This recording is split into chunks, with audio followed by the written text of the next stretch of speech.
Hi, ಈ ಚಟುವಟಿಕೆಯನ್ನು ಮಾಡಲು ಉತ್ಸುಕರಾಗಿದ್ದೀರಾ? ಇದನ್ನು ಹೇಗೆ ಮಾಡೋದು ಎಂದು ನೋಡೋಣ ಬನ್ನಿ. ಮೊದಲ ಚಟುವಟಿಕೆಯನ್ನು ಮಾಡಲು ನಿಮಗೆ ಸ್ವಲ್ಪ ದಾರ ಅಥವಾ ಉಣ್ಣೆಯ ದಾರ ಬೇಕಾಗಬಹುದು.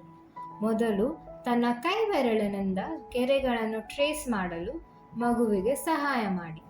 ನಂತರ ಗೋಂದಿನಿಂದ ಉಣ್ಣೆಯ ದಾರ ಅಥವಾ ದಾರವನ್ನು 2 ಗೆರೆಗಳ ಮೇಲೆ ಅಂಟಿಸಿ. ಈಗ ಮಗುವು ಉಳಿದ ಗೆರೆಗಳನ್ನು ಕ್ರೇಯಾನ್ ಅಥವಾ ಪೆನ್ಸಿಲಿನಿಂದ ಟ್ರೇಸ್ ಮಾಡುವಂತೆ ಪ್ರೋತ್ಸಾಹಿಸಿ. 2ನೆಯ ಚಟುವಟಿಕೆಯಲ್ಲಿ ನಿಮ್ಮ ಮಗುವಿನೊಂದಿಗೆ ಈ ಕೆಳಗಿನ ಆಟವನ್ನು ಆಡಿ.